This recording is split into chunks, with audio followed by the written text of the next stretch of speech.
Well, that was very nice. That's cool. Philippians chapter 4. We'll be in verse. We'll read verses 10, but main verse is verse 11 this morning. We're starting next week. We'll get back into kind of going through the books of the Bible and stuff like that. But this was just something I had on my mind, and then some stuff happened this morning, and I was like, okay, well, that was spot on.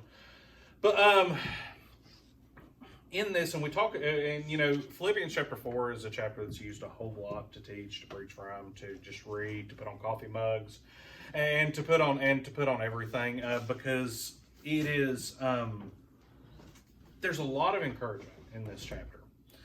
And I want to read these two verses and then talk about it. And I really won't be long this morning. But in verse 10 it says, "But I rejoiced in the Lord greatly, that now at the last your care of me hath flourished again, wherein you were also careful, but ye lacked opportunity." Verse 11, and this is the big one. It says, "Now, not that I speak in respect of want, for I have learned in whatsoever state I am therewith to be content." This verse, and I've misread this a lot in the past. I'll be really honest. And maybe everybody in here is good. Like, I'm going to talk about this, and everybody in here is going to be like, duh. But I've misread this in the past. And when I read this about Paul talking about in all situations and in whatsoever state he's in, that he is content. When I read content, I think, I'm okay. I just read, I'm okay. It's tolerable. I can handle it. But when I was looking at this, I actually started looking at it differently. Content for me is curled up on the couch, in like my happy, safe place, reading a book, watching TV. Alicia's on the other side of the couch. We might not even be talking, but it's just we're close. And when I think about being content, I think about happiness. I think about actual joy. I think about actually, I think about being in a place where I want to be. And Paul here is talking about no matter what state he finds himself in, he is content. And we've talked about this, we've mentioned this, we'll mention this more when we get to the book of Philippians, but he wrote this from jail. Not because he had robbed somebody, not because he had done something horrible or anything like that, but simply because he was preaching the gospel. He was arrested and thrown in jail. Not like a cushy jail like we deal with, but he was he was in a jail that we would equate to like a dungeon. It was bad. And he was there, he was singing hymns, he was excited, he was really, he was serving God even in prison. And while he was there, while he was in prison, while he was doing that, he said, in whatever state I find myself in, like this one, I find myself content. Shh. Y'all got like 15 minutes and you can talk, okay? So, he wants people to know that about himself. That's his testimony. I'm in jail. I'm content. Because I know whose I am. And he also wants you guys to know that. He wants us to know that. He wants me to know that. That we look at our circumstances in life and we decide so much about God based on what we're going through. If I have a bad day, if I have a rough afternoon, I'm like, you know what? God's not good. That's how a lot of people treat it. If we start going through a bad time, if we see a death in the family, if we see a struggle, if we see depression, if we see a rainy day, if we see damage on our car because of hail, if we see all these different things, we're like, man, this talks about how God views me. And that's not the case. Our circumstances is not what decides God's goodness or not. It's not about what I'm going through in life, whether God's good or not.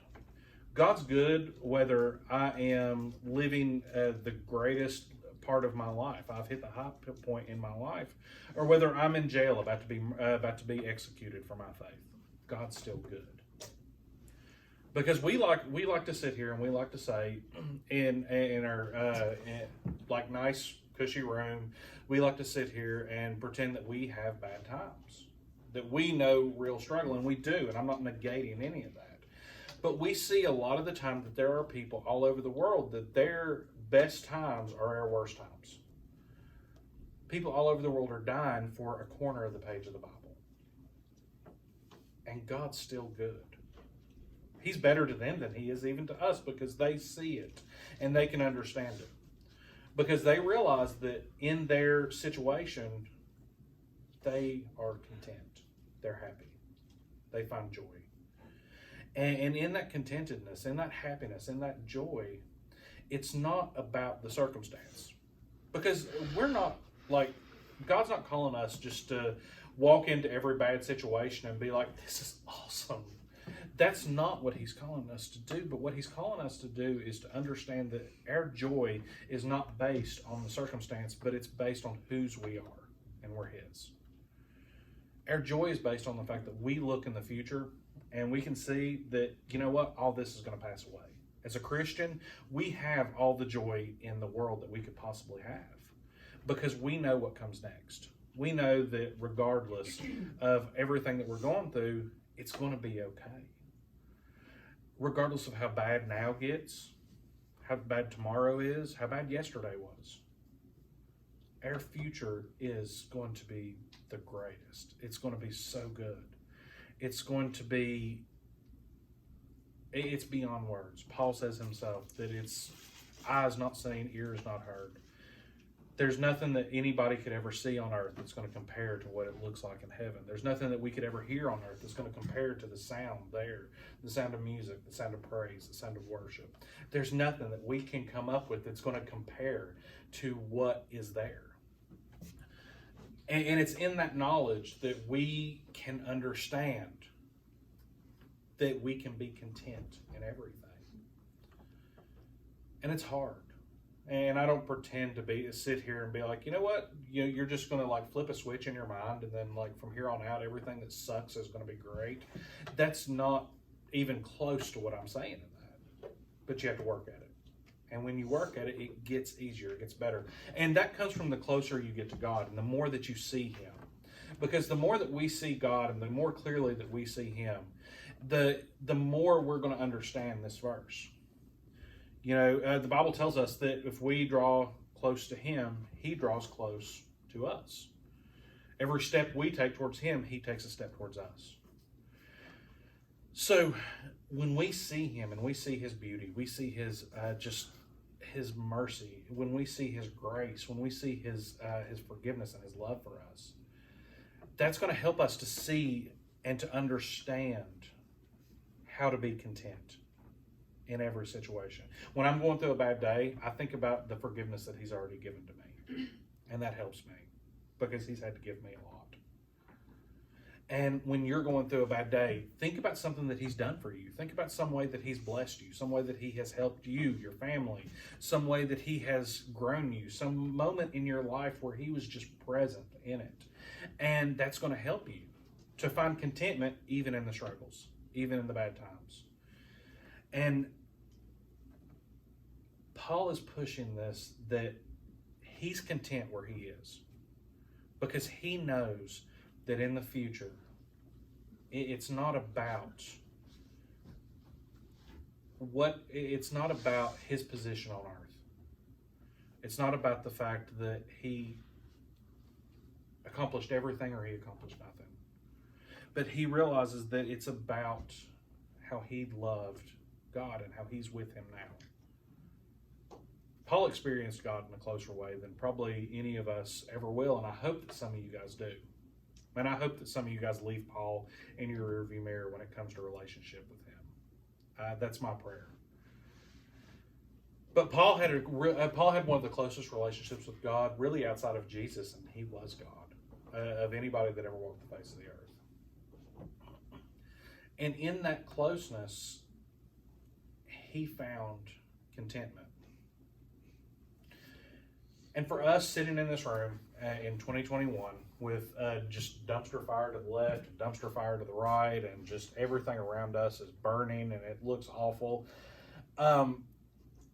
one of the things that we have to realize is that when we find contentment in God, on the other, like even in situations like this, that interests people. That stands out.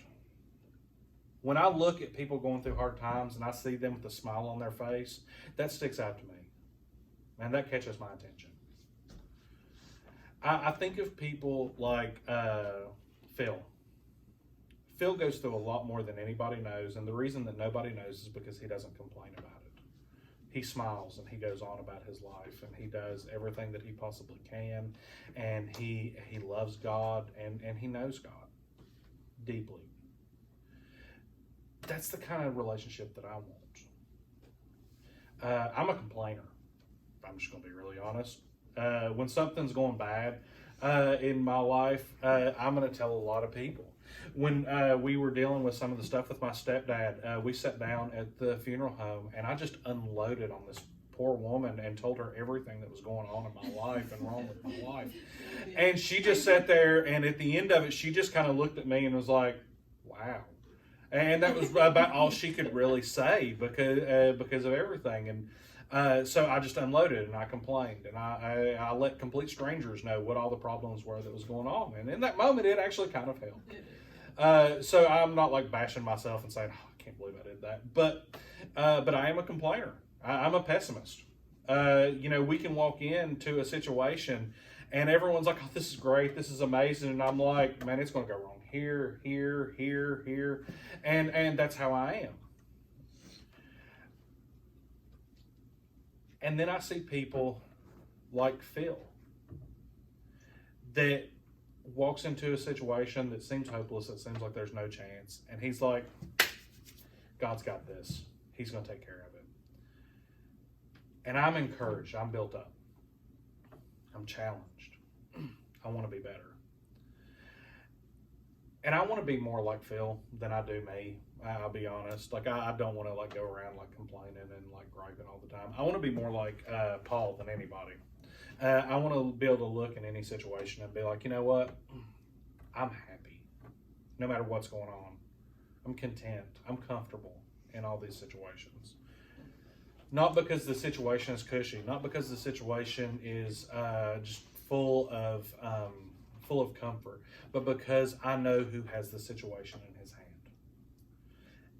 And that's the most important part of this, and that's the thing that I want you to grasp from this above anything and everything in this lesson, is that everything might be burning, everything might be falling apart, but at the end of the day, it's all in God's hands. He knows what's going on. And for his children, for his people, he has promised a future that's going to make all this just like nothing. I don't think I'm going to look back when I'm in heaven and say, man, 2020, 2021, those were some rough years. I don't think I'm really going to care. I don't think it's really going to matter. I think I'm going to look back and I'm going to think about some of the growth that I had in that time frame, and some of the way that God touched y'all's lives in that time, and some of the ways that God helped you and helped us as a ministry to grow and change and evolve and do and be different. I think I'll look at that. But I'm not going to look back and be like, in the middle of God's throne room with angels singing, holy, holy, holy, and millions of people around him worshiping him. I really don't think I'm going to walk up and be like, why did you let 2020 suck so bad? I don't think that's going to be on my mind. And I don't think it's going to be on yours. And the idea of contentment is trying to grasp that mindset before we ever get there. Because you can. Because I can tell, like when I said I was a pessimist, that I look at things badly, there was like 3/4 of the room said yes, like they are too. The other quarter may or may not have been paying attention, and they are too. But it's okay. We tend to be glasses half empty people because everybody wants to complain, everybody wants to fuss. Do what? So especially when it's about you. Yes, especially when it's about me. When Alicia's having a hard time, she just needs to suck it up and get over it. When I stub my toe, I get dramatic. I lay on the floor and like seize up and cringe. It's awful. But when it's about somebody else, it's like, dude, they just need to suck it up. We need grace when we handle those situations too, when it's about other people, because it's easy for us to want attention and to want help and to want sympathy when it's for us. But when someone else is going through an issue, sometimes we might really rise to the occasion, but then sometimes we might just be like, man, would you just get over this? And that's not Christian. Christian is coming beside somebody, loving somebody, being with somebody, helping them. Being a Christian is walking side by side with somebody outside of these four walls. We might tell someone we love them, we might be there for somebody when they're in this building, but then they walk out in the parking lot, trip, fall, and then we're like, sucks for them, and then we just go about our life, and that's it. Christianity is, this is a meeting place for us as a church. This is not the church, and we're meant to be the church outside of here, around everybody, around our family, around our friends, and our schools. That's where we're meant to find contentment and to be Christians at, is in those places. So, and like I said, I knew I was going to be really short this morning, but I really want you guys to think about this, to grasp this idea of contentment regardless of the situation. I'm not saying that you're going to, like I said, there's not a light switch that you're going to hit and then just all of a sudden everything's going to be great. But you can make a decision today to work on it, to move forward, to move towards happiness in any situation, not because of the situation, but because of whose you are as God's. So I hope and pray that you guys would think about this and really consider this. And honestly, I pray this for myself as much as I pray this for you guys, that I would be more content in any situation. And I pray that you guys could use the situations in your life to be more content, to be a witness for Him by showing your contentedness and by showing your love for Him no matter the situation. So I hope that that can be a help for you, and I hope that can be something that you really grasp today and you get a hold of. Don't really know why this was the direction we went today, but I just felt like this was something, and then the wheels fell off a bunch of stuff, and I was like, well, I guess I needed this because I've been struggling with contentedness this morning. But like we said Wednesday night, guys, we have 3 prayers for y'all. And I hope that it's prayers that you're praying for yourself. It's that you would follow Christ your entire life, that you would serve Him, and that you would serve Him here. That you would dig your heels in, and you would grow and be leaders here. So and that doesn't change. I've been thinking about that a lot this week. That I hope and pray that you guys are praying that for yourselves, because I'm praying that for you too. We want to see. I can't wait to look back 20 years from now and see what came out of this group, what came out of this student ministry. But if you want to cut that off.